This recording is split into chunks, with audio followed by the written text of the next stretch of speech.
January 23rd. Our reading in the Old Testament today comes from the book of Genesis, chapter 46, verse 1. We'll go through chapter 47, verse 31. Here is an overview of what's going on here in these chapters of Genesis. It would not be easy for Jacob, now 130 years old, to leave the land God gave him and go to Egypt. But Jacob was able to go with confidence and peace because he was sure of God's promise and presence. Furthermore, Jacob knew that God had gone before him and that Joseph was there making everything ready for him. The future is your friend when Jesus is your Lord and you follow him. Egypt was a haven for Jacob and his family, and there God protected them and built of them a great people. But Jacob knew that Egypt was not his home. Canaan was, and he wanted to be buried there with the others who had made the same pilgrimage of faith. He was a testimony in life, and he wanted to be a testimony in death. Despite his mistakes and failures in life, Jacob ended well. And now, with that, let's begin our reading here today in the Old Testament. January 23rd, Genesis chapter 46, verse 1, through chapter 47, verse 31. So Jacob set out for Egypt, all his possessions. And when he came to Beersheba, he offered sacrifices to the God of his father Isaac. During the night, God spoke to him in a vision. "Jacob, Jacob," he called. "Here I am," Jacob replied. "I am God," the voice said, "the God of your father. Do not be afraid to go down to Egypt, for I will see to it that you become a great nation there. I will go with you down to Egypt, and I will bring your descendants back again. But you will die in Egypt with Joseph at your side." So Jacob left Beersheba, and his sons brought him to Egypt. They carried their little ones and wives in the wagons Pharaoh had provided for them. They brought their livestock, too, and all the belongings they had acquired in the land of Canaan. Jacob and his entire family arrived in Egypt, sons and daughters, grandsons and granddaughters, all his descendants. These are the names of the Israelites, the descendants of Jacob, who went with him to Egypt. Reuben was Jacob's oldest son. The sons of Reuben were Hanok, Palu, Hezron, and Carmi. The sons of Simeon were Jemuel, Jamin, Ohad, Jachin, Zohar, and Shaul. Shaul's mother was a Canaanite woman. The sons of Levi were Gershon, Kohath, and Merari. The sons of Judah were Onan, Shelah, Perez, and Zerah. But and Onan had died in the land of Canaan. The sons of Perez were Hezron and Hamul. The sons of Issachar were Tola, Puah, Jashub, and Shimron. The sons of Zebulun were Sered, Elon, and Jalil. These are the sons of Jacob, who were born to Leah in Padan Aram, along with her sister Dinah.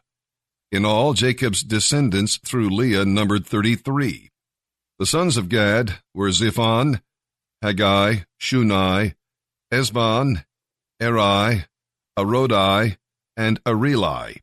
The sons of Asher were Imnah, Ishvah, Ishvi, and Beriah.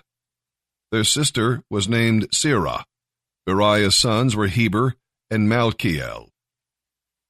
These 16 were descendants of Jacob through Zilpah, the servant given to Leah by her father Laban. The sons of Jacob's wife Rachel were Joseph and Benjamin. Joseph's sons, born in the land of Egypt, were Manasseh and Ephraim.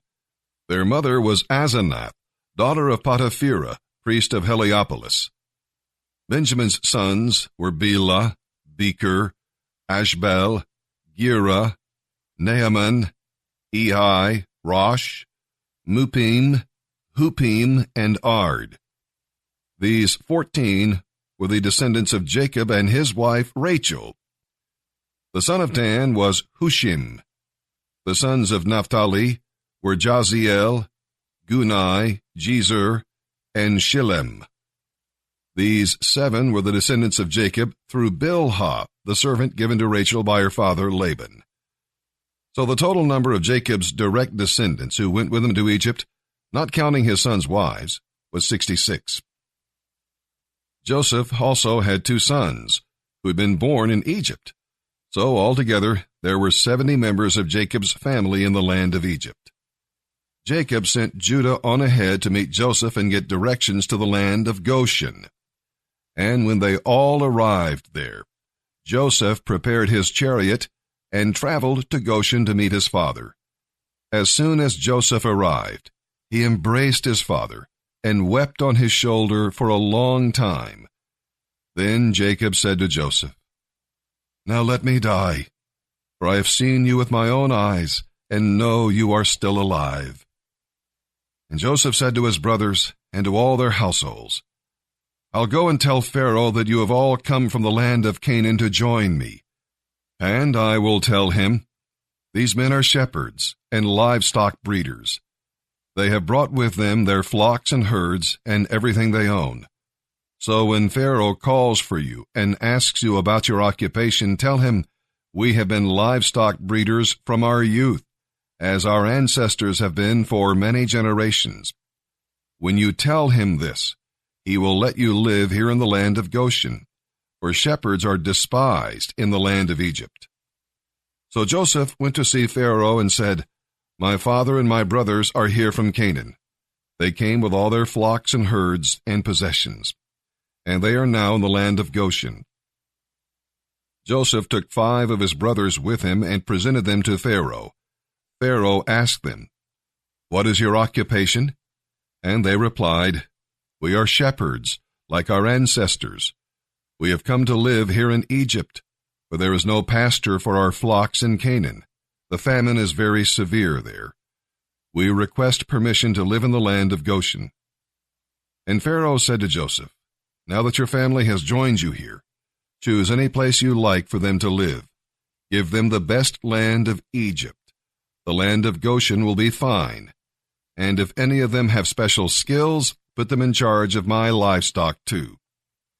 Then Joseph brought his father Jacob and presented him to Pharaoh, and Jacob blessed Pharaoh.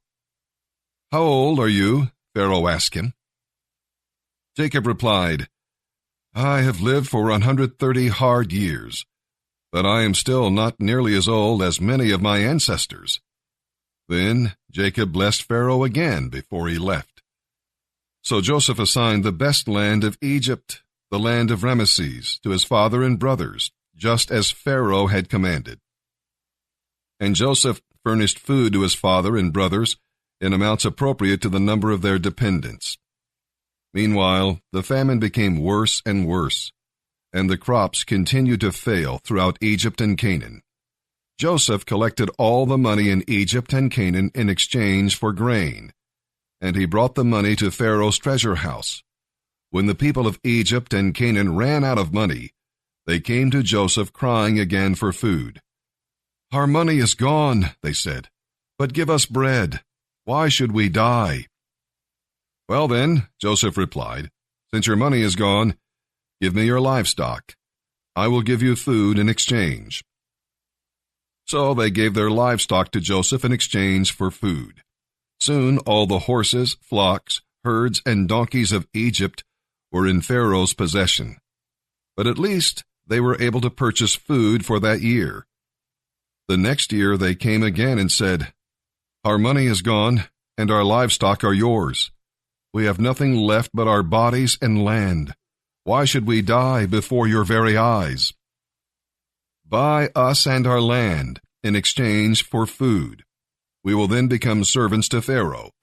Just give us grain so that our lives may be saved, and so the land will not become empty and desolate." So Joseph bought all the land of Egypt for Pharaoh. All the Egyptians sold him their fields because the famine was so severe, and their land then belonged to Pharaoh. Thus all the people of Egypt became servants to Pharaoh. The only land he didn't buy was that belonging to the priests, for they were assigned food from Pharaoh and didn't need to sell their land. Then Joseph said to the people, "See, I have bought you and your land for Pharaoh. I will provide you with seed, so you can plant the fields. Then, when you harvest it, a fifth of your crop will belong to Pharaoh.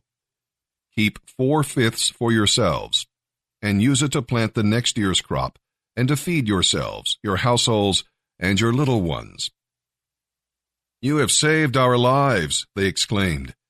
"May it please you, sir, to let us be Pharaoh's servants." Joseph then made it a law throughout the land of Egypt, and it is still the law, that Pharaoh should receive 1/5 of all the crops grown on his land. But since Pharaoh had not taken over the priest's land, they were exempt from this payment. So the people of Israel settled in the land of Goshen in Egypt, and before long they began to prosper there, and their population grew rapidly. Jacob lived for 17 years after his arrival in Egypt.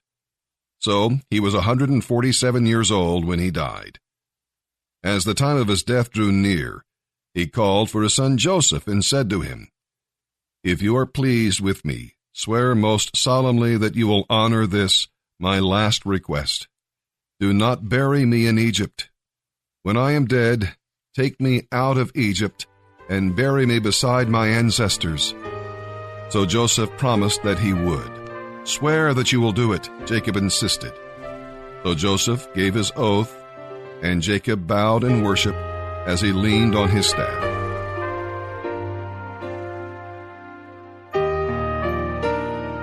January 23rd. And now, as we turn our attention to the reading of the New Testament, our narrative today will be from the book of Matthew, chapter 15, verses 1 through 28. Our Lord's disciples never knew what would happen next. You can check your own responses to life's challenges as you consider how they handled 3 different situations. The first, offended people. Jesus rejected the man-made traditions of the scribes and Pharisees because they focused on the outside and ignored the inner person. The other situation was persistent people. Again, the disciples were wrong. Jesus seemed to ignore the woman. His delays are not his denials. And then we'll read about hungry people. The disciples had already forgotten the miracle of feeding the 5,000. Can you imagine forgetting a miracle of that consequence, that size? When you're faced with a crisis, take time to review his past mercies. Remind yourself that he does not change. And now, let's begin our reading today, here in the New Testament. January 23rd, Matthew chapter 15, verses 1 through 28. Some Pharisees and teachers of religious law now arrived from Jerusalem to interview Jesus. "Why do your disciples disobey our age-old traditions?" they demanded. "They ignore our tradition of ceremonial hand-washing before they eat." Jesus replied, "And why do you, by your traditions, violate the direct commandments of God? For instance, God says, 'Honor your father and mother,' and 'Anyone who speaks evil of father or mother must be put to death.' But you say, 'You don't need to honor your parents by caring for their needs if you give the money to God instead.'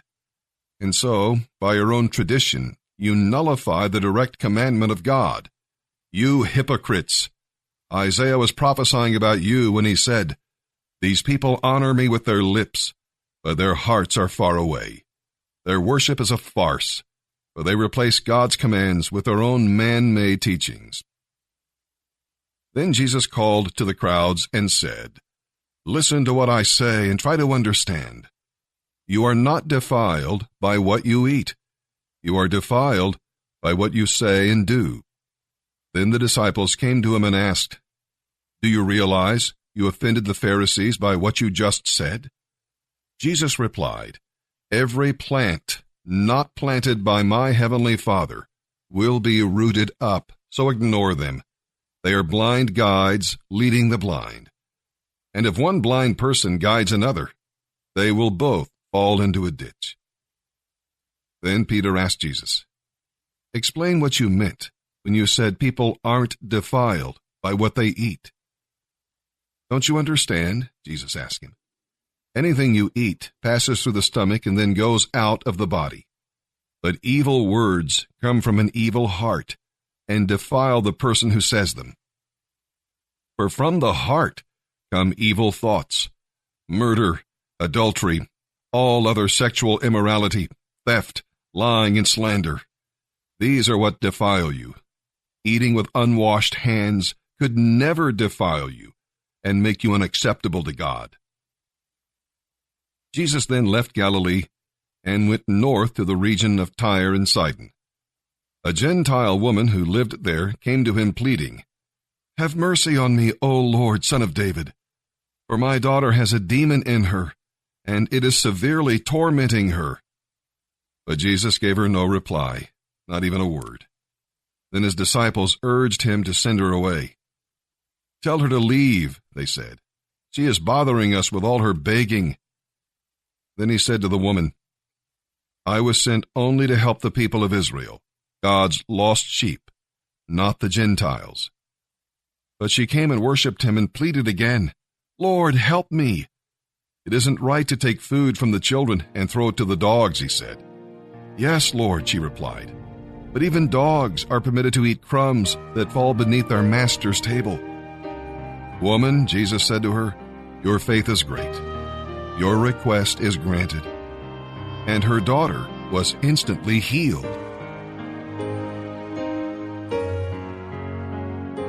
Psalm 19, verses 1 through 14. God reveals himself in creation, in the scriptures, and in your heart as you worship him. To be properly educated in spiritual things, you must seek to master 3 books: the book of nature, the Bible, and the book of humanity. A scientist studies the book of nature, and a psychologist the book of human nature. But if they ignore God's book, their conclusions may be wrong. In the first few verses here in Psalm 19, verses 7 through 11, they tell you what the Bible can do for you if only you'll read it, meditate on it, and obey it. So open each day beholding God's glory in Jesus Christ. At the end of the day, what you have done will please him. Psalm 19, verses 1 through 14. For the choir director, a psalm of David. The heavens tell of the glory of God. The skies display his marvelous craftsmanship. Day after day, they continue to speak. Night after night, they make him known. They speak without a sound or a word. Their voice is silent in the skies, yet their message has gone out to all the earth, and their words to all the world. The sun lives in the heavens where God placed it. It bursts forth like a radiant bridegroom after his wedding. It rejoices like a great athlete eager to run the race. The sun rises at one end of the heavens and follows its course to the other end. Nothing can hide from its heat. The law of the Lord is perfect, reviving the soul. The decrees of the Lord are trustworthy, making wise the simple. The commandments of the Lord are right, bringing joy to the heart. The commands of the Lord are clear, giving insight to life. Reverence for the Lord is pure, lasting forever. The laws of the Lord are true, each one is fair. They are more desirable than gold, even the finest gold. They are sweeter than honey, even honey dripping from the comb. They are a warning to those who hear them. There is great reward for those who obey them. How can I know all the sins lurking in my heart? Cleanse me from these hidden faults. Keep me from deliberate sins. Don't let them control me. Then I will be free of guilt and innocent of great sin. May the words of my mouth and the thoughts of my heart be pleasing to you, O Lord, my rock and my redeemer. Proverbs chapter 4, verses 14 through 19. Do not do as the wicked do, or follow the path of evildoers. Avoid their haunts. Turn away and go somewhere else. For evil people cannot sleep until they have done their evil deed for the day. They cannot rest unless they have caused someone to stumble. They eat wickedness and drink violence. The way of the righteous is like the first gleam of dawn, which shines ever brighter until the full light of day. But the way of the wicked is like complete darkness. Those who follow it have no idea what they are stumbling over.